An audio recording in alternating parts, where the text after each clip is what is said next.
Yumiko. All right, let's get started. Welcome everyone to our first interactions live by OC this year in 2022. So if you're new to OC stands for the Ontario Society for Environmental Education. So we are based in Ontario, but I know we have lots of people from all over joining us today. Before we start off, I would like to just acknowledge the lands that we are on as OC, but me personally as well. So OC recognizes that wherever we are in Ontario, the lands we are situated, or beyond, the lands we are situated on are steeped in rich Indigenous histories and modern traditions. We acknowledge the presence of all Indigenous peoples that have been stewards, caretakers, and inhabitants of these lands since time immemorial, and the continued presence of First Nations, Métis, and Inuit people across Turtle Island, North America. In Ontario, there are more than 40 treaties and other agreements that were made between European and Indigenous nations, including the Dish with One Spoon Wampum Agreement. Tragically, these treaties have not been upheld by the government and institutional systems, which continue their colonial legacies of denying Indigenous sovereignty and governance. These treaties and agreements remind us that we have the responsibility to honor, respect, and care for the land, waters, plants, animals, and each other. OC is committed to building relations with Indigenous people based on honor and respect, and we will continue to seek out ways to fight for reconciliation, center Indigenous voices, and be good stewards of the land. So my name is Janelle, and I am on the board of OC, and I'm joining you today from the traditional lands of the Anishinaabe, the Wendat, the Haudenosaunee, and the Mississaugas on lands that are covered by the Williams Treaty from 1938. So for those of you who know Ontario a little bit, I'm coming to you from Pickering, which is just east of Toronto. So if you don't know the Indigenous lands that you're on, I encourage you to look up where you live on native-lands.ca, and it will give you a greater understanding of where you are, the lands that you're on, and be able to acknowledge that in whatever you do, work, play, learn on those lands. So thank you for acknowledging the lands that we're on with me today. I'm excited to go forward and learn about what we're learning about today. So Interactions Live is a really regular thing that OC does to help spread awareness of some things that are in our world of environmental education. Oh, thank you for putting that in the chat, Betsy, that's great. So today we are being joined by some friends from the Toronto and Region Conservation Authority, and they will be presenting Voices from the Lands, or Soundscapes, acoustic explorations with and in the environment. So we are with Vicky and Rachel Stewart. So Vicky is the program manager, professional development at Toronto and Region Conservation Authority. Vicky organizes adult learning workshops for diverse audiences in a variety of subject areas. Her primary program is the Monarch Teacher Network of Canada, which offers a series of experiential workshops focused on connecting people to nature through exploration, art, science, and environmental action. Vicky has worked in environmental education for nearly 15 years. During that time, she has crafted and delivered programs that engage people of all ages in environmental learning and action. Vicky's work with monarch butterflies has been the most fascinating aspect of her career in conservation education to date. She continues to be inspired by their incredible story. And I will preface all of this by saying that my daughter is here beside me, so sorry if you hear some other things in the background. Yeah, but we're also being joined by Rachel Stewart, who has worked for the Toronto and Region Conservation Authority since 2007. Beginning as a nature interpreter, then moving into research and program development. A qualified music teacher, she created a nature-based music program for the Courtright Center for Conservation and developed a soundscape activity that is now part of Voices from the Land workshop for teachers. She is currently a program manager for the Education and Training Division. I will also say that I work with both Vicky and Rachel at the Toronto Region Conservation Authority, and they are just simply lovely people, extremely interesting. So I'm really excited for and they just know a whole lot of things. So I'm really excited for this workshop. If you have any questions or comments, feel free to put them in the chat, and we'll get to them throughout the workshop. So without further ado, I will pass it on to Vicky and Rachel. Thanks so much, Janelle and Zoe, for that wonderful introduction. And thank you to everyone who is joining us tonight for Soundscapes, Acoustic Explorations Within the Environment. I am thrilled to see just the breadth of, participants that are here tonight, that you're attending from far and wide. And I would like to continue with Janelle's fantastic land and territorial acknowledgement by talking a little bit about Rachel and myself. So Rachel and I would really like to start our session tonight by sharing a little bit of information about who we are. And we'd like to do it against the backdrop of some photos of places and spaces that mean a lot to us and to which we feel a deep connection. And the reason for this is because as a team, and as an organization, TRCA is actively reframing and redefining the way that we deliver land acknowledgements. And we're going through that process currently and learning so much from a very close mentor of ours, Dr. Hopi Martin. And one of the things that he has taught us is that it's important to bring your full self into your land acknowledgements, to be honest about it, and to really kind of communicate that connection and that relationship that we have to the land. And so I want to start this session in a good way. And I'd like to let you know that my name is Vicky. I was born in St. John's, Newfoundland, and I lived there until I was 8.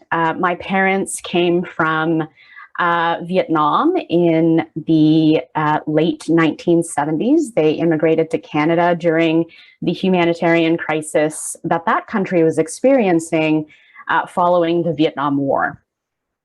And right now, I live in Tikaranto, which is the Mohawk word for Toronto. It means trees standing in the water. And Toronto is covered by the Williams Treaty, Treaty 13, and the Toronto Purchase Treaty. It's located in Tarantino, which means beautiful lake. I'm also working on my Indigenous pronunciations as well. So thank you for being patient with me. It's also the Iroquoian word for Lake Ontario, which is where you will find one of my most favorite places that you can see in this photo here. It's called Tommy Thompson Park, and it's also called the Leslie Street Spit. That's another name for it. It's a place that holds a lot of meaning to me because of my work with monarch butterflies, but also because my family spends a lot of time there. And one of the things that I have found really fascinating is how my idea of a place has evolved and changed as I see that same place through the eyes of my child. So my kids and I collect a lot of colored tiles and bricks from TTP, and it's just a really special place for us. And tonight, I hope that the time that we have together and that we spend together connects you even more to the land that you love. And I hope that we can do this and achieve this through the sound and listening activities that we have planned for this session tonight that hopefully you can integrate into your own teaching practice that ignites that spark in the learners in your life. And I'll pass it over to Rach. Thanks, Vicky. My name's Rachel. I am from the UK, as you can probably tell. My family and I immigrated from the UK to Canada in 2005, and this picture is part of the south coast of Sussex, where I grew up and visited most recently in September. I spent a lot of time both as a child and an adult, with my own kids, and on my own, hiking and exploring the land. And I'm always grateful when I get a chance to go back. It always seems more special when you're not actually living there. It's kind of special. And as our friend and teacher that Vicky mentioned, Hopi, as he would say, I feel this is water that knows me. I've spent, grew up walking close to that water and still visiting it now. It's very special. Vic, can you move it on to the next picture?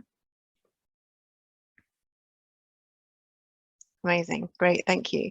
So this is another body of water that I also feel knows me, much closer to where I live now, in Richmond Hill. This is Lake Wilcox, where I've spent a great deal of time on and in the lake, learning how to balance a sprint kayak, and watching my kids do it so much better than me.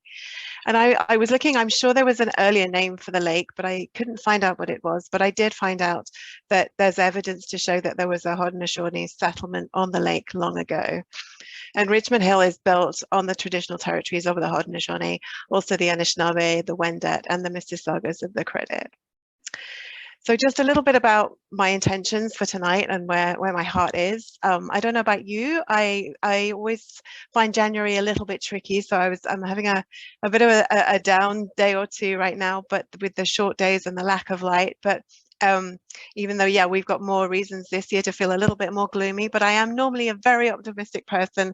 I do think good things are coming, and I'm so pleased to be presenting this program tonight. It's one that Vicky and I developed together, and we feel really strongly that it's a really valuable tool, and is a really great way to connect people to the land where they are. And I hope that you guys will enjoy sharing this with us and find it useful with your own practice.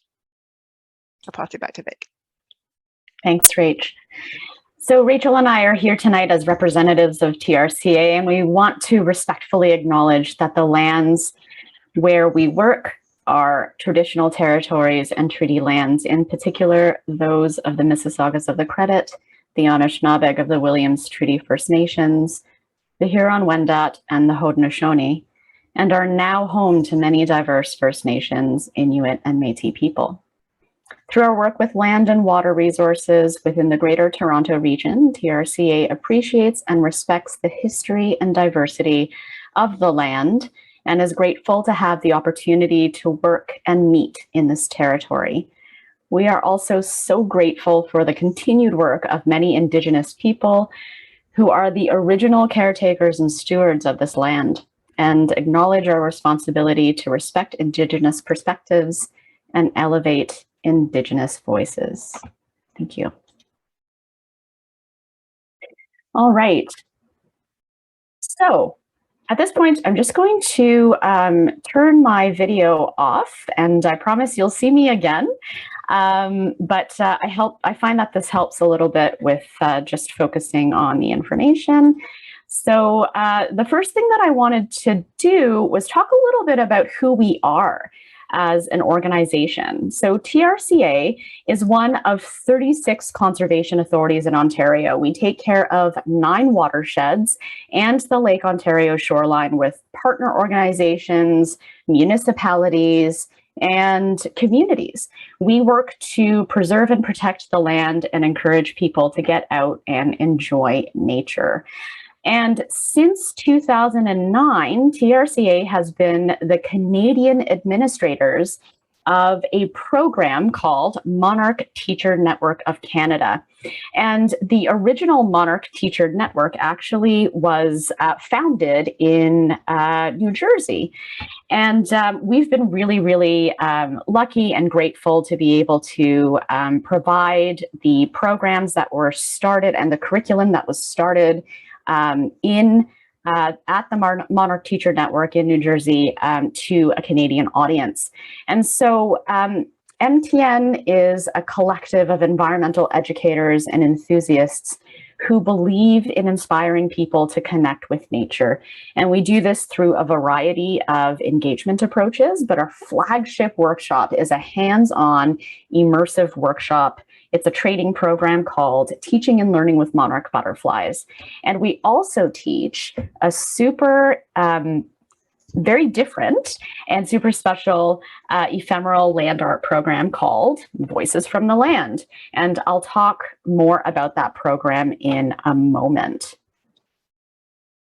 But a little bit about what you can expect to learn today. So some of the outcomes of this session will be learning more about the origins and design of MTN's Voices from the Land workshop and how we were able to use soundscapes to complement the Voices process and Voices program, and why we decided to integrate soundscapes into that program. And I can promise that this will be quite a participatory and interactive session. So we will go through the exercise of creating a soundscape in your local environment tonight. And we'll also go into extensions to deepen the learning and take it beyond simply the activity that we'll be doing this evening. So Voices from the Land starts here, at least in a contemporary context. It draws on the work and visual inspiration of ephemeral land artists like British sculptor Andy Goldsworthy. And Andy Goldsworthy has said about his work that the intention of it has always been to understand his relationship with the land. Quote, "I don't go out to improve what is there, but I do feel this need to be a participant, working with it, learning about it." And for him, it is an exploration of an iterative process. It is asking the question, what happens when? And you can see in the photo on the left, titled Poppies in Flower After Recent Heavy Rains from 2014. This is an installation that Goldsworthy did in Spain. He has affixed poppy petals collected from a nearby field onto the steps, the stone steps that you can see here. He's affixed it with water. And in the second photo on the right, this is called Tree Painted with Black Mud from 2014. This is a piece, a sculpture that he created in Scotland. They are painted bands of mud on a tree, and the mud was collected from a nearby bog. So you can kind of get a sense of the fragility of the piece, but also how robust it is at the same time, and that kind of dichotomy between knowing that any sort of environmental changes, whether it's sun or rain or wind, will effectively change the structure of this installation. And that's something that we wanted to play with in the Voices program. Voices begins as small groups of people who find a natural place that kind of speaks to them. They use this as a natural canvas for the art that they create using natural materials. And they learn to work together with respect. And that is certainly one of the most important parts of the Voices process. So you can see how with learners and with students, you can really scaffold that skill of working together, of respecting each other. A lot of this is girded or supported by conversations that organically and naturally happen as team members begin to kind of work with each other and create their art piece. So the conversations that occur really are the basis of all of the relationships within this Voices program and the Voices process, but also just kind of broadly speaking. Some of the principles of the Voices process is that it combines play, specifically place-based outdoor play, with concepts of the ephemeral. So you've got Voices art made from natural materials, so leaves, twigs, stones, sand, mud, pine cones, acorns, snow, any sort of natural media. And then you have the aspect of, or the concept of the ephemeral. So the idea that in minutes or over the course of a few hours or over the course of a day, the wind, the rain, the sun, the elements will change the art. The elements will then influence the way that we interpret and perceive that art.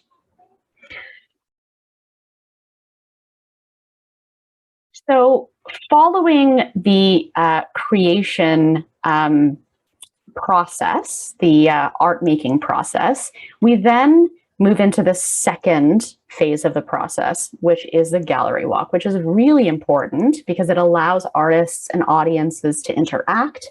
It allows the artists to share their art. It allows the audiences to interpret that art.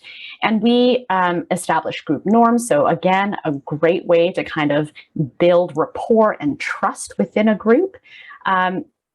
Those group norms kind of set the stage for offering respectful observations, appreciations, and how to provide input and feedback in a respectful and authentic way.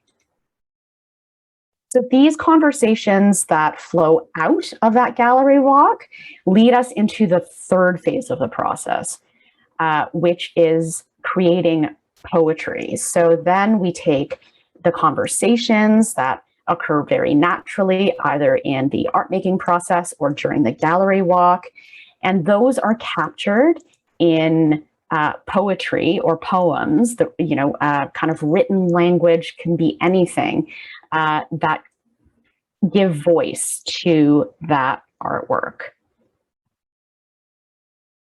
And then the poetry comes alive through performance. This is an opportunity for, of course, any creative and dramatic, and like we've seen some musical aspects incorporated into that performance and into that poetry to really bring it alive. And so that kind of in a nutshell is what the Voices process is about. And what we do in the workshop. Essentially, the Voices from the Land workshop is a train the trainer opportunity where we kind of take the participants through the entire process that hopefully they will be able to then translate into the classroom or any sort of teaching environment. So from ephemeral land art to soundscapes, how did we get here? One of the things that Rachel introduced into the Voices workshops and the Voices program is this soundscape activity. It was a natural and very complementary component to include in the Voices process because, as you can imagine, an environment will change sonically depending on the season or the time of day, etc. And so that kind of parallel was something that we wanted to explore. So we wanted to kind of look at how sounds in our environment are something that requires kind of like our attention and can really tell us a lot about the space that we're in. So what is a soundscape? Soundscapes actually have an origin in Canada. Canadian composer R. Murray Schafer built his academic and professional career on the popularization of soundscapes. He founded the World Soundscapes Project in 1969 at Simon Fraser University in British Columbia.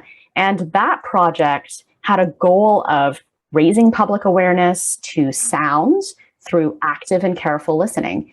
And it also had a goal of recording and documenting changes in sounds within the environment, all with an overarching purpose of creating an ecologically balanced soundscape where the relationship between people and their environment is in harmony. Another really fantastic description of a soundscape comes from Purdue University.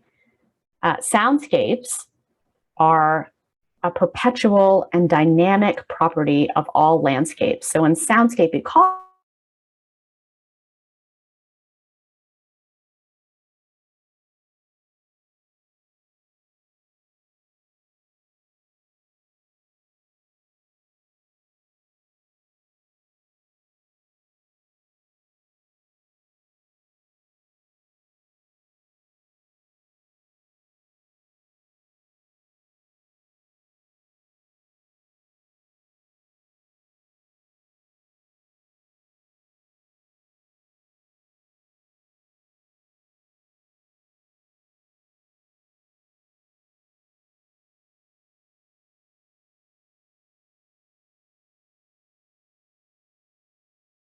a different hemisphere.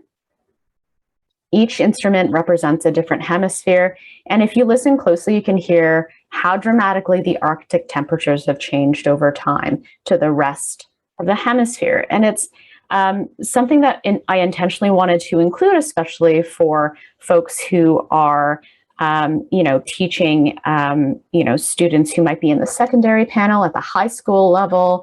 It's a neat way of being able to represent, data in a different way, and explain, climate change and, the information that we get from, climate data to potentially an audience. It's just another way of kind of reframing that.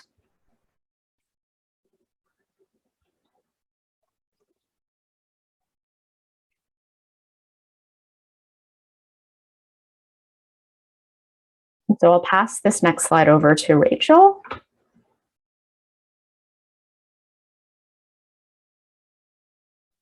Sorry, I had to unmute myself. Thanks, Vicky. So yeah, that takes us to the interactive portion of the session. So Vicky's given you a great context, I think, for what a soundscape, but the kind of history of how soundscapes emerged and developed as a creative tool.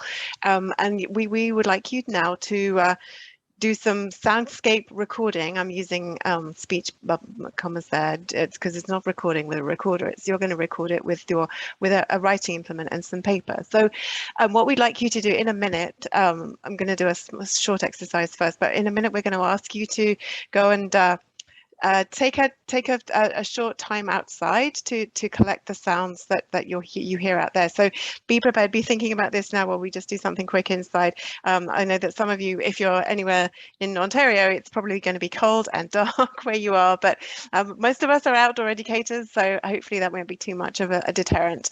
Yeah, so what we're going to ask you to do, I'm going to get you to go and listen for a long period, but not long, for sort of 2 minutes or so. But before you do that, just because this is something that we don't tend to do very often, I just want you to do this at your chair or wherever you are right now, to just we'll time it for about 30 seconds, just to close your eyes, turn your camera. Everyone has got their cameras off, I think, anyway, but just take 30 seconds to just bring your awareness to your surroundings and the sounds that you can hear, and then we'll just come back in 30 seconds and just debrief a little bit on how that felt. Okay, so 30 seconds starting now.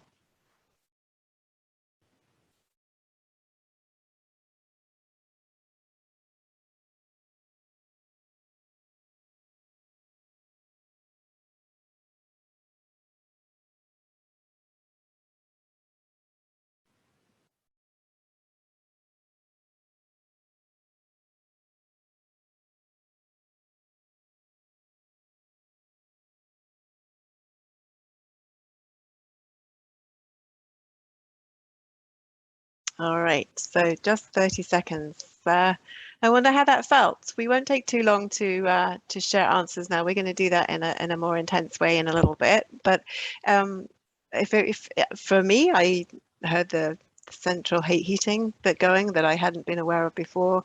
Had people stepping around upstairs, I think.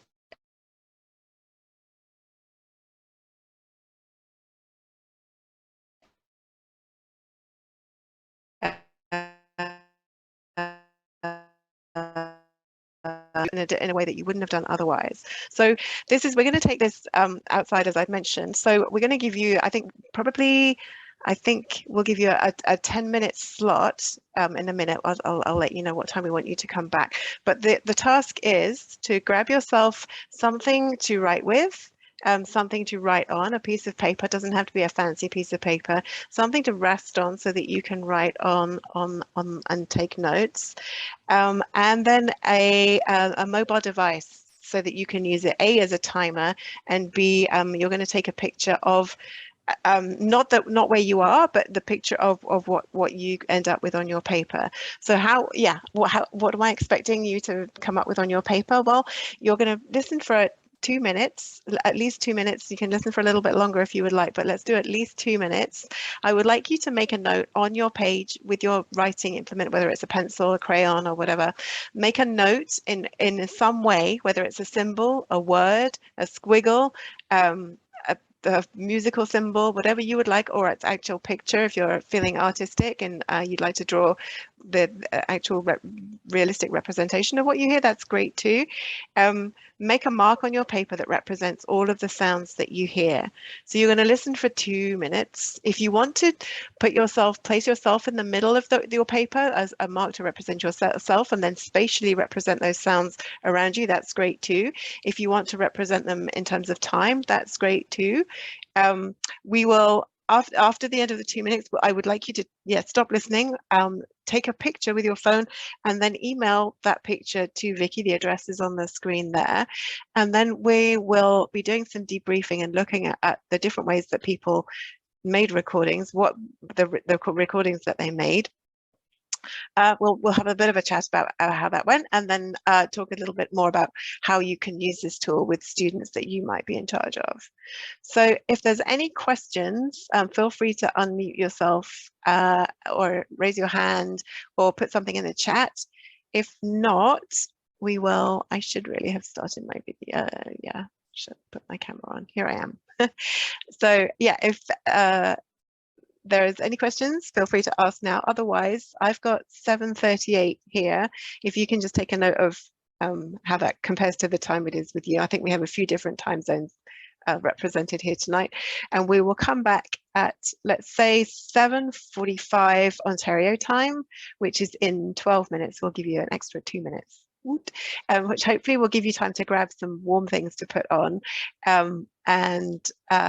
Yeah, we'll come back. And if you don't want to switch your camera on, if you can just send us a note in the chat to say when you're back at 7:45, and then we'll know when we can get started again.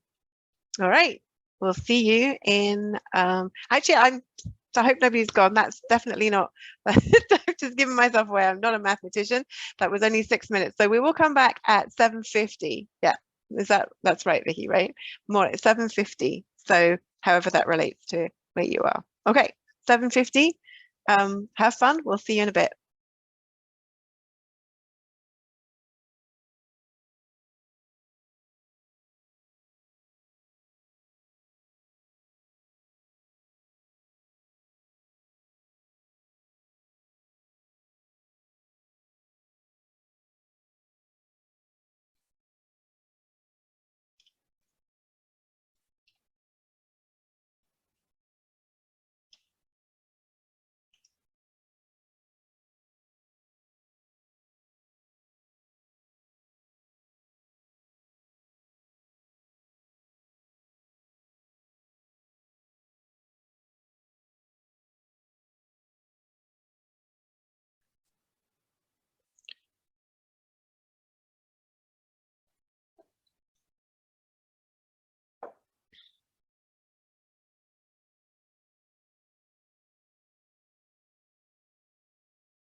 Hi, Pam. I think that means you're back. If anyone else, amazing. In Omaha, yeah, I bet it is. Thanks for being brave. I hope you're back warm inside now. And if great, Sheila's back too. Amazing. That's great. And Betsy, super. So guys, if you're back and you are able to email Vicky your soundscape, that would be great.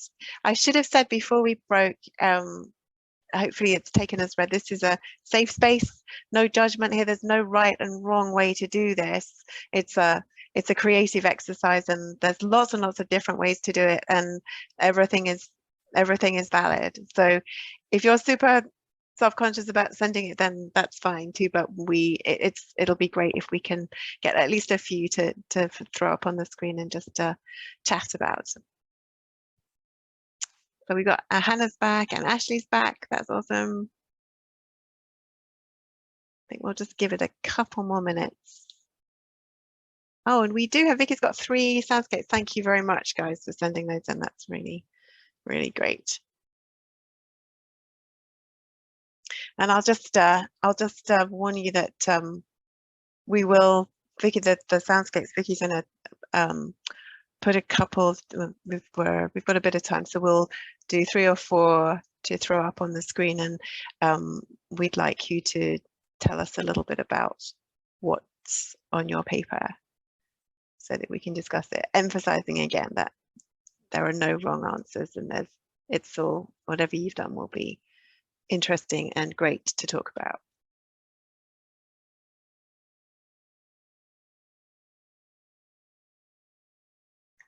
So if you're back and you haven't already put a note in the chat. Oh, there's Donna. Great. Hey, Donna. Donna's back.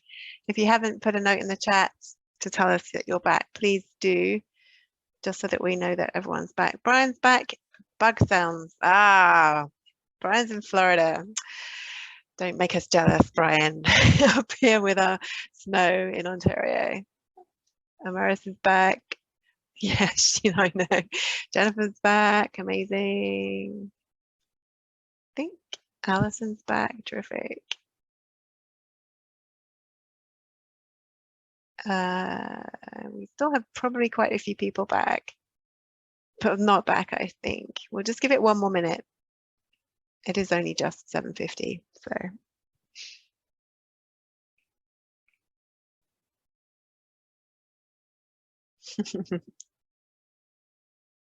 Minus 37. Okay, you win, Catherine.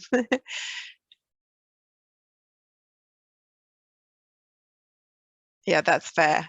Yes, minus 37. I would not blame you for not going outside. Okay. What do you think, Becky? Are we good to get started? Yeah, absolutely. That's great. We'll share my first one.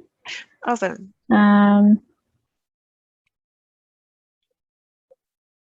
It's here. And this is from Sheila. Okay, great.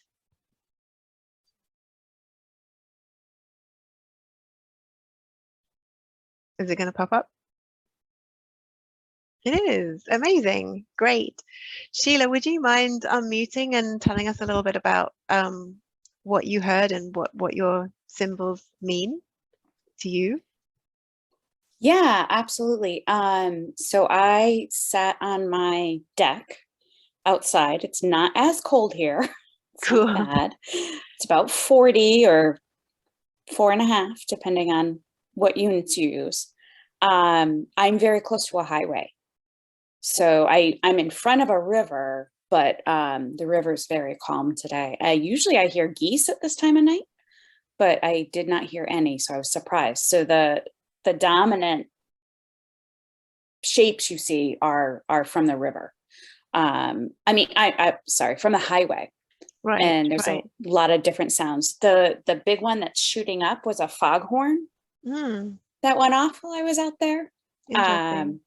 Yeah, and my dog was out there with me. So all the little dots are her nails, because she needs her nails trimmed as she was bouncing around on the deck. And then the little on the bottom right, the little kind of, there's like the three or four little marks together. That was her sniffing. Oh, and it's dark nice. out there. I couldn't see a thing. So. No, but this is the thing, right? You've recorded the sounds, which is great. I mean, it looks like we wouldn't have known that it was dark, I don't think, here. So that's really great. And there's a couple of things I just wanted to highlight there. So Vicky mentioned the difference between the anthrophony, the biophony, and the geophony there. And something that strikes me very strongly from what you drew, Sheila, is that the difference between anthrophony and the I guess it's the biophony.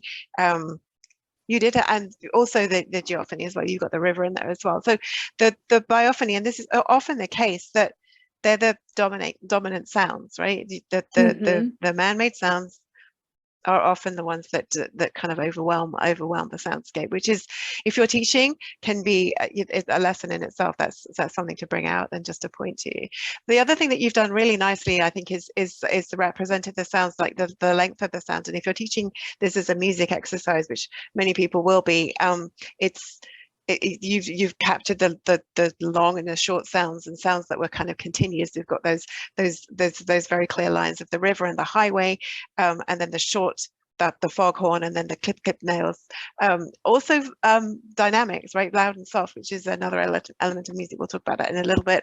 But yeah, you've got the difference between sort of loud and soft sounds as well, that represented with some quite simple markings there. So that's a really great example. Thank you so much for sharing.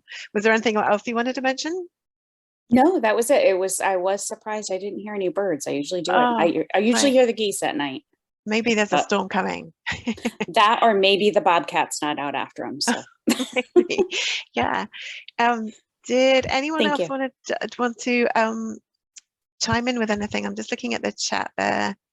Betty saying, when I did this in New York City, we found that if the youth spent longer than 5 to 8 minutes outside listening to sounds in a park, the human sounds would diminish and the natural sounds would come out. Interesting. Yeah. So it's a perception thing. Is that what you're saying, Betty? Feel free to unmute yourself if you would like.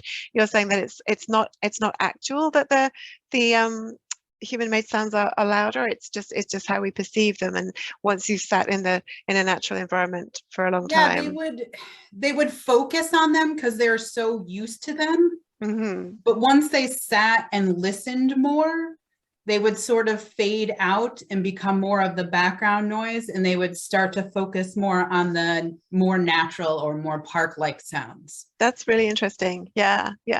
I've always thought of it as being an actual volume thing. I don't know. I'm just thinking of taking a walk through a forest, and then a plane goes overhead, and that kind of cuts through everything. But yeah, you're that sounds really, yeah, it rings home that those sounds, because we're attuned to them, they would feel more intrusive. That's interesting. Yeah, thanks for sharing that. That's really interesting. Okay, Vic, can we put a different one up on the screen? Yeah, for sure.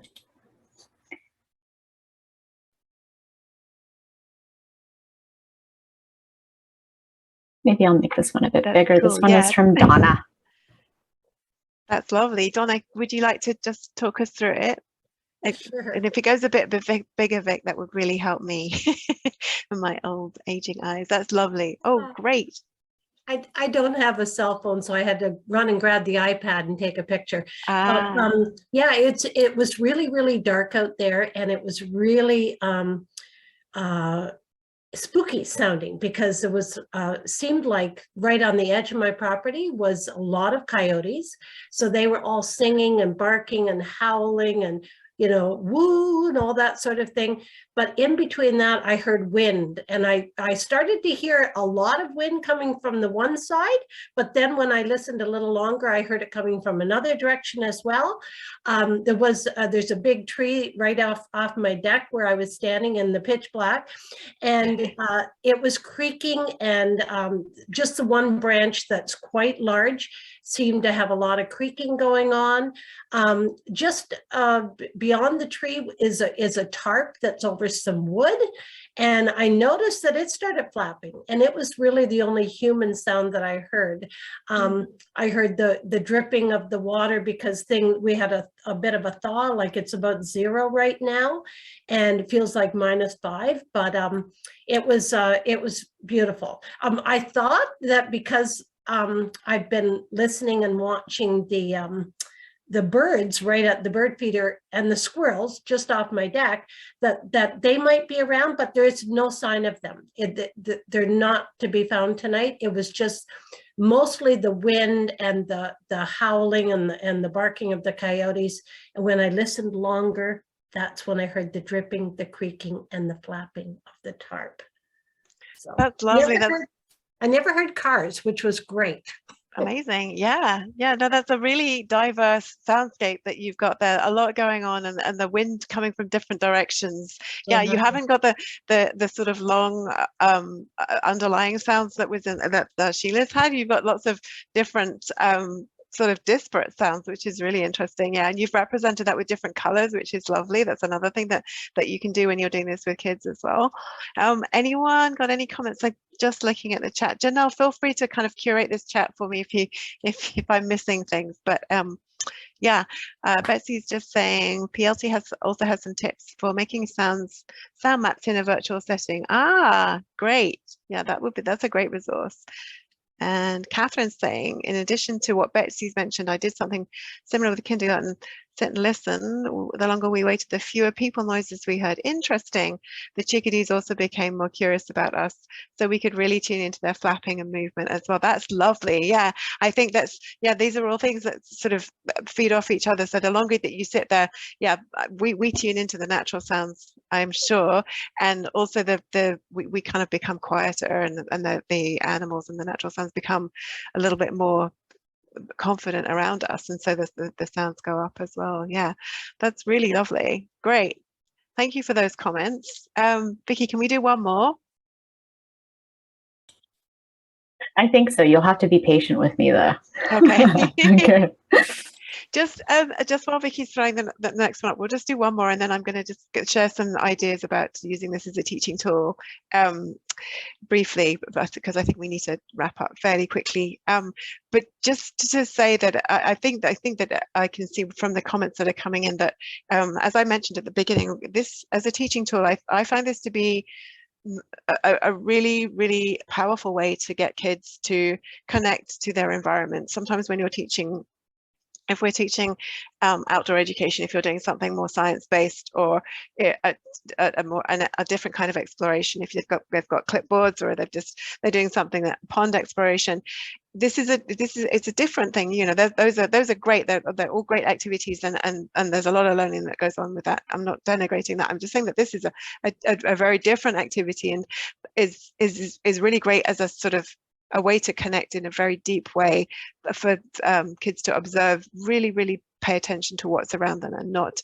to miss some things that are going on. So yeah, wow, that's a great one. Okay, who do we need to talk to find out what's going on here? This one is from Jennifer. Amazing. Right, Jennifer, would you mind giving us a tour? Sure. Yeah, so I did add some color when I came in, and I didn't quite finish because it wasn't very dark. Right. But yeah, the directionality is pretty much what you're seeing are movements of cars. So I put the little cone shapes to show the lights because they just kept going by, but I changed the line for each one just because sometimes they were following quickly and sometimes they were following slowly, and sometimes there wasn't one for a while, but they were all going mostly in one direction. And then you see at the bottom, finally I got two going the other way. You can see the cone facing the other way. Yeah. And then to the right, you can see a train track there. I live near the GO station, so I was hearing a lot of train sounds. And so I have some of those sounds actually as I heard them, like sort of a like the MHM at the bottom. You can't really see it, maybe. Yeah, got it. Yeah. They're like a beep, beep, beep, sort of like a construction vehicle backing up. And somebody doing a 3-point turn with a crunch, crunch, crunch of the snow. And then down to the top right, you can see some of the only nature sounds I heard, which was the wind coming in from the northwest, I guess. Right. And then there was a plane going overhead, which is the top left. Mm-hmm. And then in the bottom left, that was one of my neighbors arriving home. So I put sort of their laneway with the house. It's very rough, but That's lovely. yeah. And then there might be a few other things there that I'm not seeing in the picture. Just let me open up my book and I'll see. Okay. If there's something you see that I haven't talked about, I can explain it. There's a circle. It looks a bit like it might be a trampoline or something on the right hand side, or maybe that's the footstep that you talked about. Oh, you know what that is? That's actually the the tracks for a construction vehicle, because I could hear that beeping sound. Oh, So, that's what. so right, I was right. starting to create a shovel there, and Got then there was one just at my front door. You can see in the sort of middle to the right of the center of the book. There's a blue drip, and that's the only sort of. There was, some dripping just at my front door. Right, that's lovely. Yeah, that's really great, and I like the fact that it's got color on it that you added to it. I mean, I think this is something that you can do with Soundscapes. It can be like the recording activity that we've just done is sort of like the starter activity, and then it can become the basis for a piece of visual art. And we'll take a look at that in a minute. And as well. sometimes, I mean, I was thinking about as I was doing it, just sitting here thinking about it, that sometimes I have students, we talk about color and how it connects with music that we listen to. Why not say what colors connect to those sounds, right? And add color as a secondary activity. That's a really great point. So that's another a way of thinking about soundscapes.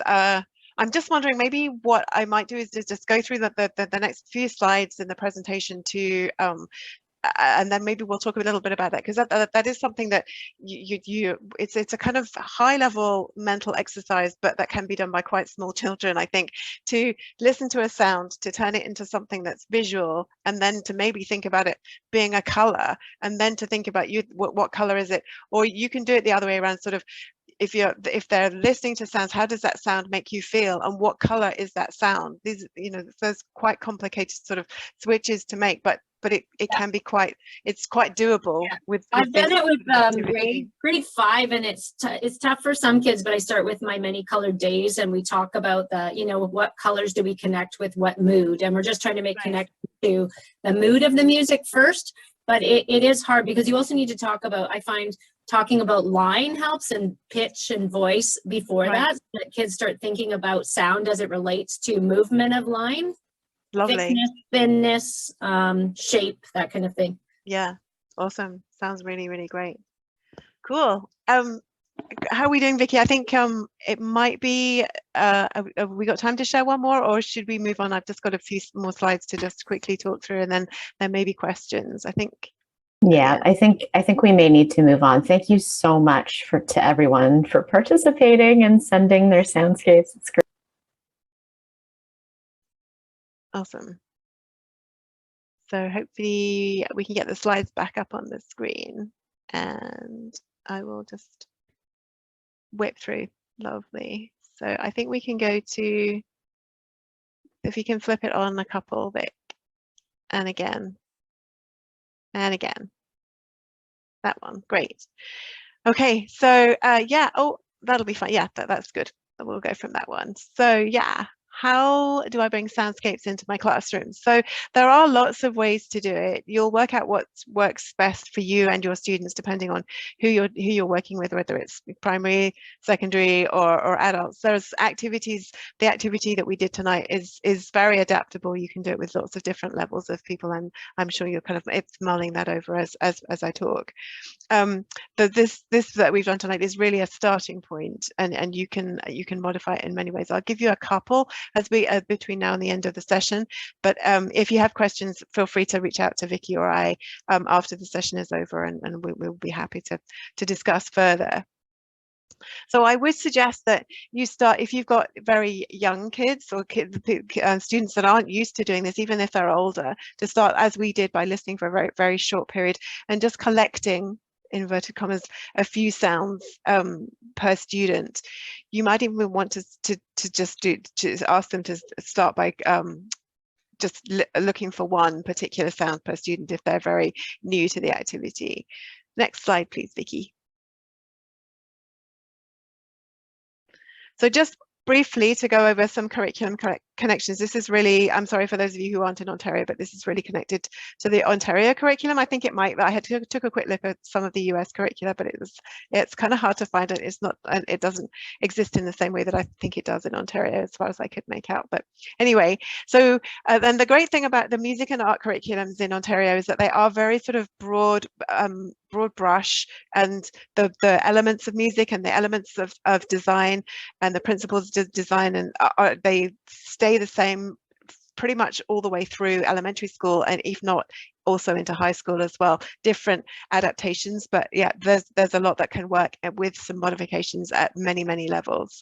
So teaching about the elements of music from the discussions that we've had so far, you can see that we can talk about the duration, the pitch, dynamics, timbre, texture, and form. We haven't talked about so much about form, but all of the rest of them, you can see that can come out in this kind of exploration. Creating and performing, we're going to talk about that a little bit in a minute, but there's absolutely the opportunity for making a composition out of this activity, and then moving on to have kids perform it as well. Notation, you can use your sound. I'm going to show you how you can use your soundscape that you've created as a score, as a piece of music that can be played by a group of students. Talking about art, the elements of design, this is less my wheelhouse, but line, shape, form, space, color, and texture, you can see how that could come out of this if you're using that as a visual art exercise. As I think, I'm just trying to think who that was now, can't remember, maybe Jennifer, with the lovely long lines that you colored in, was something that you could go back to and really work on to make it into a visual piece. Then also creating and presenting all of those things, you can see it's easy to see how these things can be incorporated into a project that would start with this activity. Next slide, please, Vicky. So one way that I've started this activity in the past is to use just a very simple ask kids to listen for one sound and translate that into a word. So they're listening for a sound, and what did you hear? Come up with a word. You can then collect those words together and use some of this fantastic word cloud software that's easy to find on the web. Put your words in, and it will give you a collective representation of the words. So it's another way to visually represent the sounds that you've heard as a group, and that can be the end of your exercise. That could be as far as you've taken it if you just want to do something simple, or depending on the level of the students that you're working with. And I think that the way the word cloud software works, that if most people put in the word bang, for example, here, then that word becomes bigger, and the drip obviously was a stronger sound. So you do get that the word cloud is a visual representation of the way that the sound presented themselves in the soundscape. Next slide, please, Vicky. Another way to start, or to move on from, if you wanted to start with the word cloud, then you could move on to asking kids to represent the sounds with a symbol, as we have some of you did that just now. Just a symbol, that a simple geometric shape or line that represents the way that the sound sounded. And if scaffolding it, if you first come up with, you've listened to a sound and you've come up with a pointy sound, it's then maybe easier to come up with a pointy shape that can then be the representation of the sound. And you're exploring a little bit deeper that concept of what the sound is you've come up with a word, and now you've come up with a shape, so you've really kind of deepened the learning on that. You can do this. This can be quite simple. They can just have it as those simple shapes. You can leave it there, or if we go to the next slide, you'll see that there's a way to collect these shapes on one piece of paper, and this can be, this looks a little bit like, I mean, elementally it looks a little bit like some of the things that we've looked at so far tonight, which can be a representation of one person's sound. Actually you'll see that I did this kind of backwards, so I took this and then chopped it up to make the sounds before, but you could do it the way that I've presented it here. So the individual sounds, imagine that this wasn't one piece of artwork created at once, it was separate symbols that were then collated together and arranged to make a piece of music. So then you're working with the sounds that were collected, and you are kind of messing or playing with the soundscape and making it into something different, which is absolutely fine. This is creative license. You're moving away, so you're creating a soundscape that doesn't necessarily sound like any soundscape that exists, but it's something that you've moved things around. To play this as a piece of music, if you're treating this as a piece of music, you would have a student or a teacher, depending on what you think is going to work best, as a conductor, and have them point to a particular sound. You can have it, you can go from left to right, as the left-hand side is your starting point. Don't have to. You can just decide that you're going to start with the squiggly green line. So you can start over here on your right-hand corner and follow the squiggly line, and then decide that you want to bring in the purple dots at the next time. So the conductor can bring in the next sounds whenever they want to.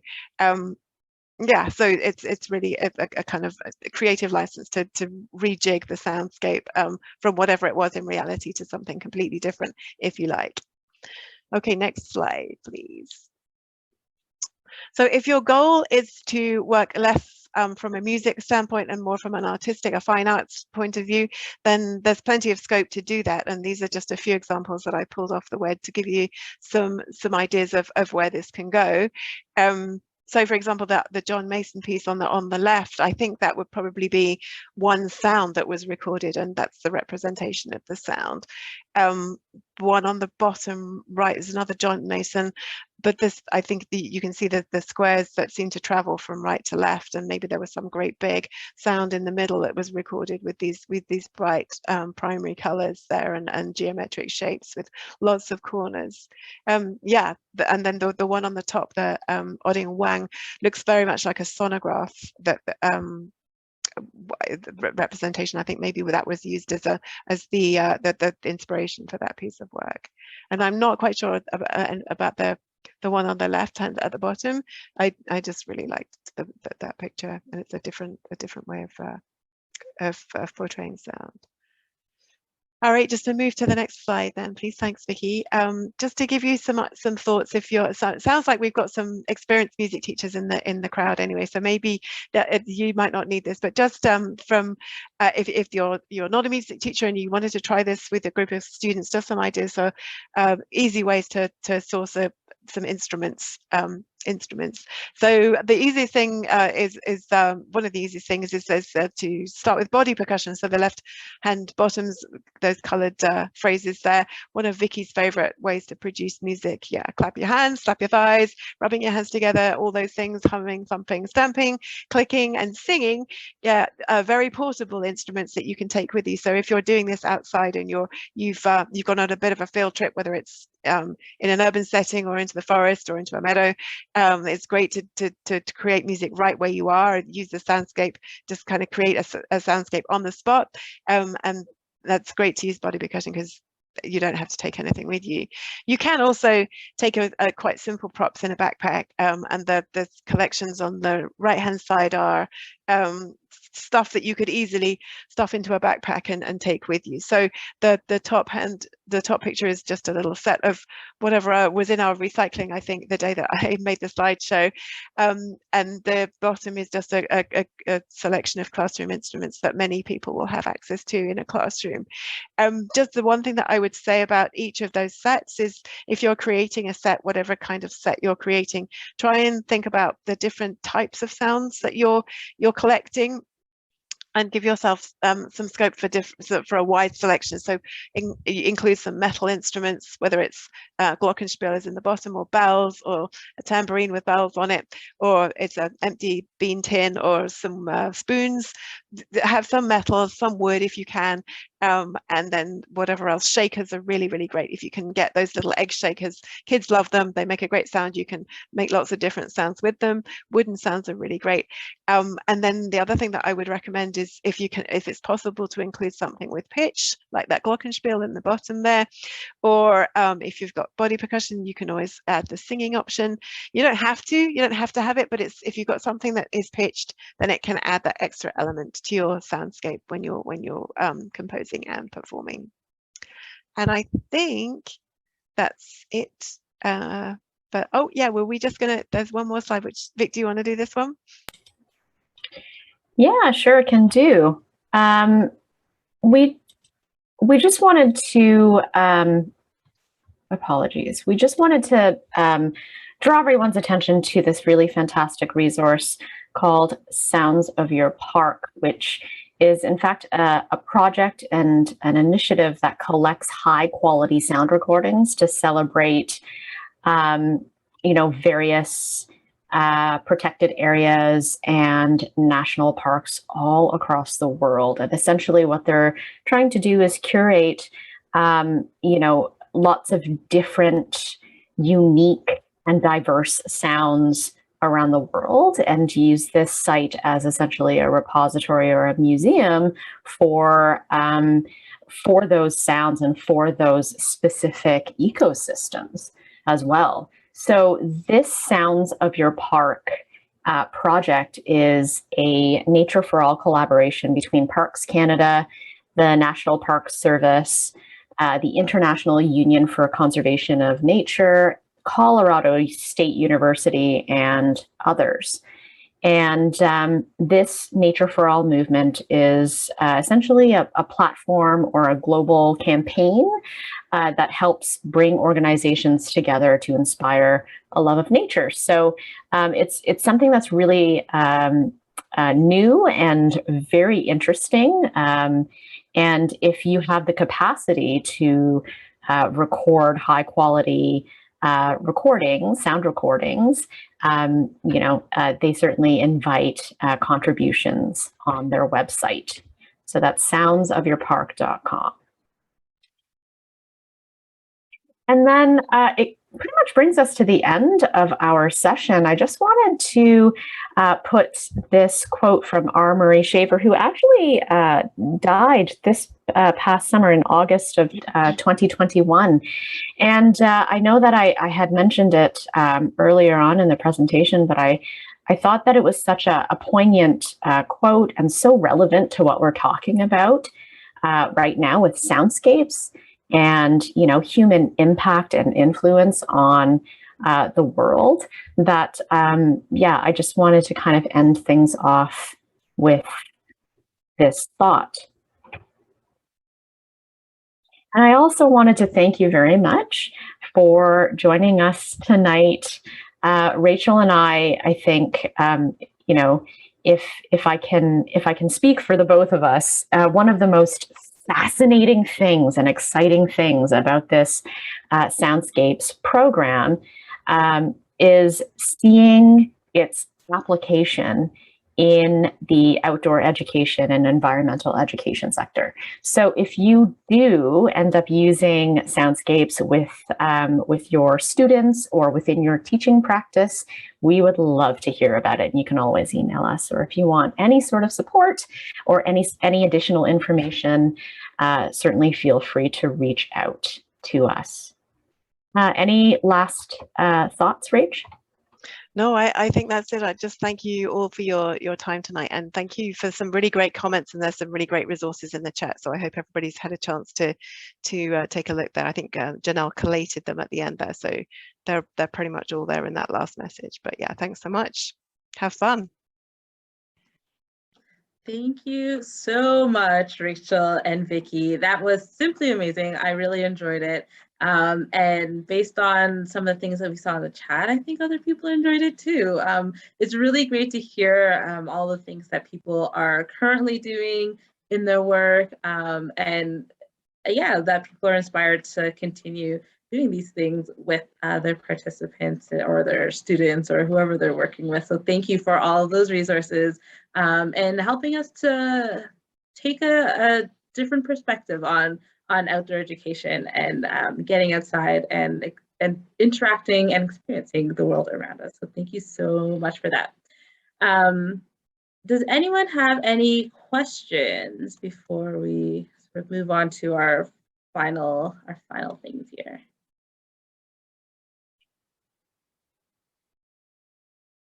Okay, well, again, if you have any questions, feel free to pop them in the chat. We can read them, or reach out directly to Rachel and Vicky. Their contact is in your registration email. I just didn't pop it up just right now, but their contact is in there. I will also, before we all leave, for those who signed up, the first 25 registrations were entered into a draw to win a gift card from the Outdoor Learning Store, which is an amazing partner of ours at OC. And I'm just going to quickly do that draw with the people that are here right now. And I do know some people had to leave a little early, so we will account for that. But let's just quickly do that draw. I can share my screen.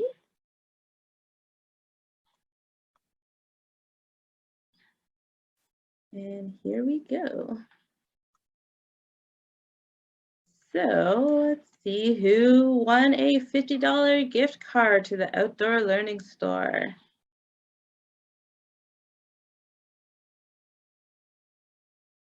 Yay, Jennifer Sanderson, who also had a beautiful picture to share with us. Thank you. We will be in contact with you. Are you still here, Jennifer? I think she had to go a little early, but we will reach out to Jennifer so that she can receive her prize. Thank you all again for joining us.